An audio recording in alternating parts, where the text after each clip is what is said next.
इंदौर में दूषित पानी से हो रही मौतों के मामले को लेकर सोमवार को कांग्रेस ने धार में प्रशासन के खिलाफ मोर्चा खोलते हुए जोरदार विरोध दर्ज कराया। कांग्रेस नेताओं और कार्यकर्ताओं ने अतिरिक्त जिला दंड अधिकारी एडीएम संजीव केशव पांडे को ज्ञापन सौंपकर शहर की पेयजल व्यवस्था में तत्काल सुधार की मांग की। इस मौके पर कांग्रेस के जिला प्रवक्ता अजय सिंह ठाकुर ने कहा, नियमों के अनुसार पेयजल की नियमित सैंपलिंग और जांच अनिवार्य है, लेकिन धार शहर में यह प्रक्रिया सही ढंग से नहीं हो रही है। उन्होंने आरोप लगाया है कि शहर का एकमात्र फिल्टर प्लांट पिछले करीब 1 साल से बंद पड़ा है।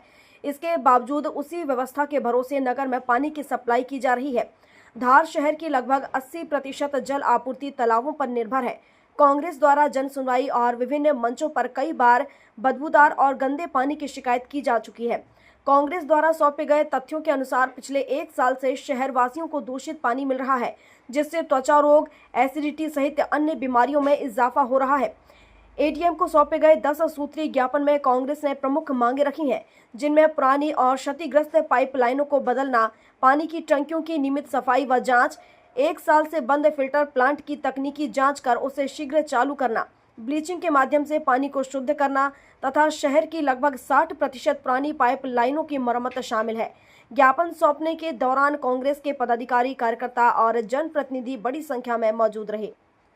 जो इंदौर में घटना घटी है, जो 16 लोगों की मृत्यु हुई, वो चूंकि नगरीय प्रशासन मंत्री के क्षेत्र में घटी है, जहाँ के प्रभारी खुद मुख्यमंत्री होते हैं वहां पे घटी है, और नगरीय प्रशासन मंत्री के विधानसभा क्षेत्र में घटी, और सौभाग्य से दुर्भाग्य से हमारे धार के प्रभारी मंत्री भी हुई है। और उसी चीज की शिकायत हम सतत 3 साल से यहाँ पर जन सुनवाई में भी कर रहे हैं, कलेक्टर साहब को भी कर रहे हैं। तो हमारा आज भी ये प्रयास था कि हम आदरणीय कलेक्टर साहब को उक्त ज्ञापन दे, उक्त बातों से अवगत कराए कि धार शहर में क्या हो रहा है, क्योंकि पिछले हर जहाँ 50,000 से 1 लाख की आबादी होती है, वह हर 10-10 दिन में टेस्टिंग की जाना चाहिए पानी की।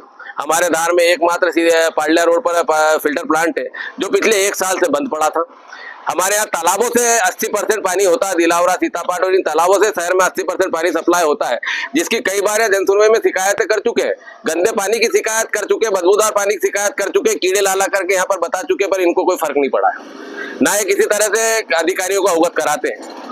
अब चूंकि इंदौर में घटना घटी है, तो हमारे पत्रकार साथियों ने वहां पर फिल्टर प्लांट पर चेकिंग कराई थी कि पानी में क्या स्थिति है, किसका पानी आ रहा है और क्या आ रहा है। वहां पर पिछले 1 साल से जो शहर में पानी सप्लाई किया जा रहा है, उनके रिकॉर्ड के अनुसार सीवरेज का पानी धार शहर में 1 साल से सप्लाई किया जा रहा है, जो स्पष्ट रूप से उसकी टेस्टिंग रिपोर्ट के साथ है, जो आपके साथ टेस्टिंग रिपोर्ट हमारे द्वारा दी गई, उसमें स्पष्ट हुआ है कि पिछले 1 साल से यहाँ पर भी सीवरेज का पानी पिलाया जा रहा है, जिसके लिए नगर पालिका कोई अधिकारी सूद नहीं ले रहा है। हमारे कलेक्टर साहब, माननीय अधिकारी महोदय कोई भी सूद नहीं ले रहे। तो हम चाह रहे थे कि जनसुनवाई की बजाय सीधे कलेक्टर साहब को इस चीज से अवगत करा दें, पर चूंकि उनके सुबह स्टेनो साहब को हमने कहा था कि आदरणीय कलेक्टर साहब से हमें समय दिया जाए, पर साहब की शायद व्यस्तता के कारण वैसे भी जनसुनवाई में, और हमने जितनी भी जनता की बातें की है, धार नगर पालिका के धार की या धार नगर पालिका के जिले की जो भी जनता की बातें की हैं, उसमें हमें कभी नहीं लगा कि जिलाधीश महोदय के पास समय है। उसी तरह आज भी इतने संवेदनशील मुद्दे पर भी उनके पास समय नहीं था।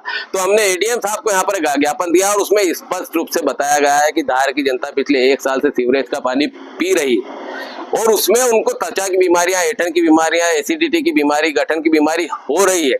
इतने संवेदनशील मुद्दे से हम इनको सिर्फ ये अवगत कराना चाहते थे कि आइंदा ये ना हो, ये सब ठीक हो जाए। उसमें 10 बिंदु, यहाँ पर पाइपलाइन पुरानी है, जगह जगह पे पाइपलाइनें पुरानी है। जैसे इंदौर का हादसा हुआ, हमारे यहाँ के अधिकारीगण, नेतागण जो भी थे सट से गए, सिर्फ मतरकुंड में जाके दौरा करके आ गए, जबकि मतरकुंड से 30% पानी शहर में सप्लाई होता है। बाकी जो 80%, 60-70% सप्लाई होता है तालाबों से होता है, वो आपके फिल्टर प्लांट से होकर के आता है। और फिल्टर प्लांट में जांच के बाद भी क्लोरीन की जो स्थिति रही है, एलम की जो स्थिति रही है, और इनकी जांच रिपोर्ट के बाद भी वो गंदा पानी, बदबूदार पानी यहाँ पर आ रहा है। आप किसी भी जगह, किसी भी उसमें वार्ड में जाकर के देख सकते हैं, किसी भी क्षेत्र में जाकर के देख सकते हैं कि आज भी गंदा पानी वहां पर मिल रहा है। हमारा ये कहना है कि हमारे जो 12 बिंदु है, अलग अलग है, पानी की सप्लाई है, पानी की लाइन ठीक करना है, इस तरह की सारी ठीक करना है। और आपकी टंकियां जो है, आज तक जो जितनी नई टंकियां बनी है, उनमें 2-2 फीट से ऊपर गाद है, जो हमने निरीक्षण किया है, वो आज तक साफ नहीं हुई है। उसमें जैसे ही पानी जाता है, आप नया छोड़ने जाते हैं, उसमें पहले गंदा पानी आता है, उसकी साफ सफाई की जाए। इन सब गंभीर मुद्दों पर जांच की जाए, इसलिए हमने आज यहाँ पर